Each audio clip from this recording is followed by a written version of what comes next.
Shweta wrong vlog ಅಂತ ಹೇಳ್ತಾ ಇವತ್ತು ಸಂಡೇ ಆಗಿರೋದ್ರಿಂದ ಮಧ್ಯಾಹ್ನದಿಂದ ಲಾಗ್ ಸ್ಟಾರ್ಟ್ ಮಾಡ್ತಾ ಇದ್ದೀನಿ. ಇವತ್ತು ಇರೋದ್ರಿಂದ ನಮ್ಮ ಮನೆಯವ್ರು ಭಾಳ ಕೆಲಸ ಮಾಡ್ತಾ ಇದ್ದಾರೆ. ಗಿಡ ಎಲ್ಲ ಹೊರಗಡೆ ಮನಿ ಪ್ಲ್ಯಾಂಟ್ ಹಾಕಿದ್ದೆ, ಅದು ತುಂಬಾ ದೊಡ್ಡದಾಗ್ಬಿಟ್ಟಿತ್ತು. ಅದು ಮೇಲ್ಗಡೆ ಹಬ್ಸೋಕ್ಕೆ ಜಾಗನ ಇರ್ತಾ ಇರಲಿಲ್ಲ. ಹಾಗಾಗಿ ಸ್ವಲ್ಪ ಸ್ಟಿಕ್ಕರ್ಸು ಮತ್ತು ಗಮ್ ಕೂಡ ತರಿಸಿದ್ದೆ ಆನ್ಲೈನಲ್ಲಿ. ಈ ಥರ ಸ್ಟಿಕ್ಕರ್ಸ್ ಕೂಡ ತರಿಸಿದ್ದೆ. ಇದು ಸ್ಟಿಕ್ಕರ್ಸು ಗಮ್ಮು ಚೆನ್ನಾಗಿರಲಿಲ್ಲ, ಅದು ಡಬಲ್ ಪ್ಲಾಸ್ಟರ್ ಕೊಟ್ಟಿದ್ರು. ಹಾಗಾಗಿ ಈ ಥರ ಗಮ್ ಕೂಡ ತರಿಸಿದ್ದೀನಿ. ಇದು ಗಮ್ ಚೆನ್ನಾಗಿ ಬರುತ್ತೆ, ಹಾಗಾಗಿ ಈ ಥರ ಗಮ್ ತರಿಸಿದ್ದೆ.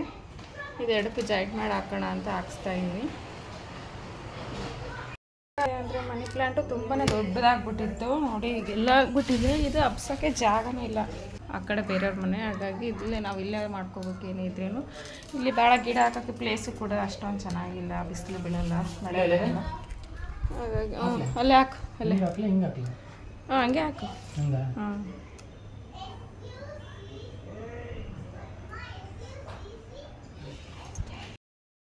ಜಾಗ ಸ್ವಲ್ಪ ಕಮ್ಮಿ ಇರೋದ್ರಿಂದ ಅದರಲ್ಲೇ ಅಡ್ಜಸ್ಟ್ ಮಾಡಿಕೊಂಡು ಹಾಕ್ತಾಯಿದ್ವಿ. ಈಗ ಕಟ್ ಮಾಡೋಕ್ಕೂ ಆಗೋಲ್ಲ ಬೆಳೆಸಿರೋದನ್ನ. ಈಗ ಬೆಳೀಲಿಲ್ಲ ಅಂದರೆ ಅಯ್ಯೋ ಬೆಳೆದಿಲ್ಲ ಅಂತೀವಿ, ಬೆಳೆದ ಮೇಲೆ ಕಟ್ ಮಾಡೋಕ್ಕೂ ತುಂಬ ಬೇಜಾರಾಗುತ್ತೆ. ಹಾಗಾಗಿ ಅದನ್ನೇ ಎಷ್ಟಾಗುತ್ತೋ ಅಷ್ಟು ಮಾಡೋಣ ಅಂತ ಹೇಳ್ಬಿಟ್ಟು ನೀಟಾಗೆಲ್ಲ ಕಟ್ತಾಯಿದ್ವಿ. ಎಷ್ಟು ಮಳೆನೇ ಬಂದುಬಿಡ್ತು. ಹಾಗಾಗಿ ನೋಡಿ ಯಾವ ಥರ ಬರ್ತಾಯಿದೆ ಮಳೆ ಅಂತ, ಸಿಕ್ಕಾಪಟ್ಟೆ ಮಳೆ ಬರ್ತಾಯಿದೆ.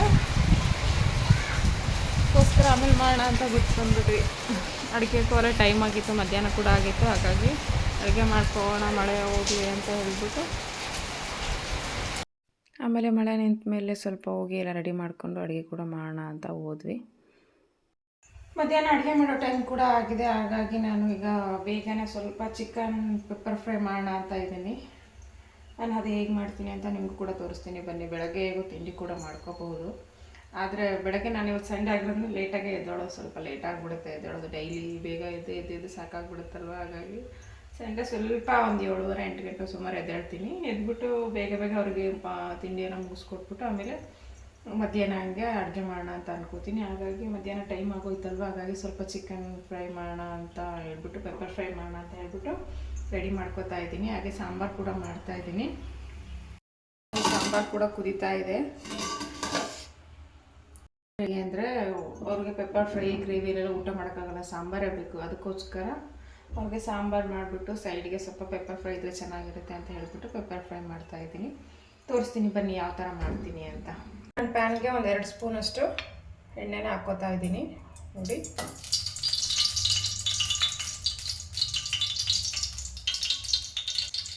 ನಾನು ಒಂದು 3/4 kg ಚಿಕನ್ ತೊಗೊಂಡಿದ್ದೀನಿ, ನೋಡ್ಬಹುದು ನೀವು. 3/4 kg ಚಿಕನ್ ತೊಗೊಂಡಿದ್ದೀನಿ. ಹಾಗೆ ನಾನೀಗ ಕಟ್ ಮಾಡಿ ಇಟ್ಕೊಂಡಿರುವಂಥ ಈರುಳ್ಳಿನ ಕೂಡ ಹಾಕ್ಕೋತಾ ಇದ್ದೀನಿ.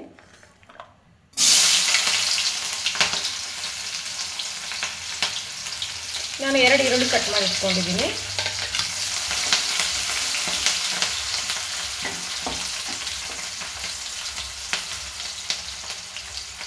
ಮೀಡಿಯಮ್ ಸೈಜ್ 2 ಈರುಳ್ಳಿನ ಕಟ್ ಮಾಡಿ ಇಟ್ಕೊಂಡಿದ್ದೀನಿ. ಹಾಗೆ ಒಂದು ಸ್ವಲ್ಪ ಕರಿಬೇವು ಹಾಕ್ತಾ ಇದ್ದೀನಿ.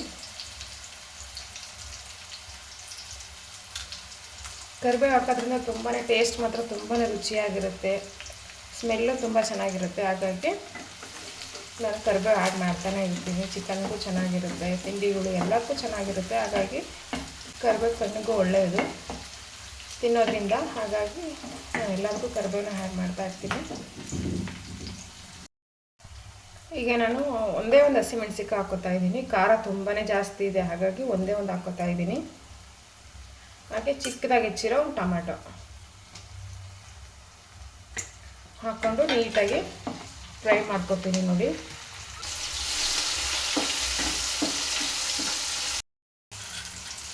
ಫ್ರೈ ಆದ ನಂತರ ನಾನು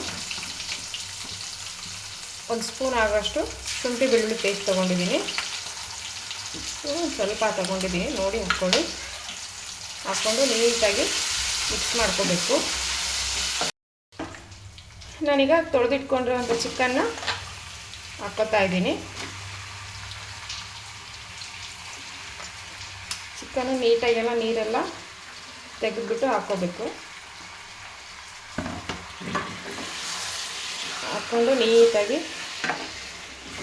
ಮಿಕ್ಸ್ ಮಾಡ್ಕೊಳ್ಳಿ. ಎಣ್ಣೆ ಎಲ್ಲ ನೀಟಾಗಿ ಚಿಕನ್ಗೆ ಹಿಡಿಬೇಕು, ಆ ಥರ ನೀಟಾಗಿ ಮಿಕ್ಸ್ ಮಾಡ್ಕೊಳ್ಳಿ. ನೋಡ್ತಾ ಇರ್ಬೋದು ಯಾವ ಥರ ಕಾಣಿಸ್ತಾ ಇದೆ ಅಂತ.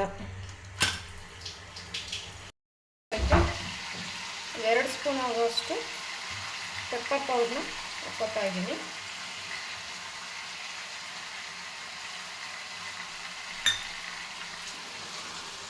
ಹಾಕ್ಕೊಂಡು ನೀಟಾಗಿ ಮಿಕ್ಸ್ ಮಾಡ್ಕೊಳ್ಳೋಣ. ಸೋಯಾ ಸಾಸ್ ಹಾಕ್ಕೋಬೇಕು, ಆದರೆ ನಾನು ಹಾಕ್ತಿಲ್ಲ, ಸ್ಕಿಪ್ ಮಾಡಿದ್ದೀನಿ. ಏನಕ್ಕಂದರೆ ಕಲರ್ಗೋಸ್ಕರ ಸೋಯಾ ಸಾಸ್ ಹಾಕ್ತಾರೆ.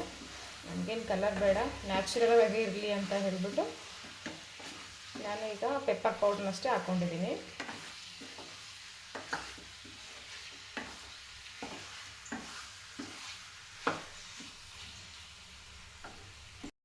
ಇದಕ್ಕೆ ಸ್ವಲ್ಪ ರುಚಿಗೆ ತಕ್ಕಷ್ಟು ಉಪ್ಪು ಹಾಕೋತಾ ಇದ್ದೀನಿ. ನಾನು ಮುಂಚೆ ಏನು ಉಪ್ಪು ಹಾಕಿಲ್ಲ, ಈಗಲೇ ಉಪ್ಪು ಹಾಕ್ತಾ ಇರೋದು, ನೋಡಿಕೊಂಡು ಹಾಕ್ಕೊಳ್ಳಿ.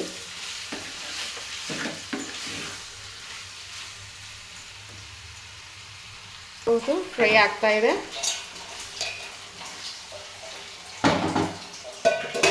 ಒಂದು 5 ನಿಮಿಷ ಲಿಡ್ನ ಕ್ಲೋಸ್ ಮಾಡಿ ನೀಟಾಗಿ ಫ್ರೈ ಮಾಡ್ಕೊಳ್ಳೋಣ.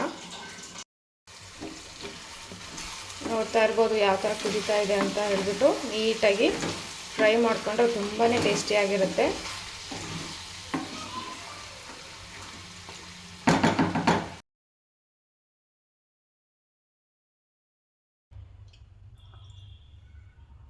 ಟೇಸ್ಟ್ ಕೂಡ ತುಂಬಾ ಚೆನ್ನಾಗಿದೆ. ನೋಡಿದ್ರಲ್ವಾ ಪೆಪ್ಪರ್ ಫ್ರೈ ಹೇಗಾಗಿದೆ ಅಂತ. ಊಟ ಮಾಡೋ ಟೈಮ್ ಕೂಡ ಆಯಿತು, ಹಾಗೆ ಪೆಪ್ಪರ್ ಫ್ರೈ ಕೂಡ ತುಂಬಾ ಚೆನ್ನಾಗಿ ಬಂದಿದೆ. ನಿಮಗೂ ಕೂಡ ಈ ವ್ಲಾಗ್ ಇಷ್ಟ ಆಗಿದೆ ಅಂತ ಅಂದ್ಕೊತೀನಿ. ಇವತ್ತಿನ ಸಂಡೇ ವ್ಲಾಗ್ನ ಇಲ್ಲಿಗೆ ಮುಗಿಸ್ತಾ ಇದ್ದೀನಿ. ದಯವಿಟ್ಟು ನನ್ನ ಚಾನಲ್ ಯಾರು ಸಬ್ಸ್ಕ್ರೈಬ್ ಮಾಡಿಲ್ಲ, ಪ್ಲೀಸ್ ಸಬ್ಸ್ಕ್ರೈಬ್ ಮಾಡಿ ಅಂತ ಹೇಳ್ತಾ ಥ್ಯಾಂಕ್ ಯು.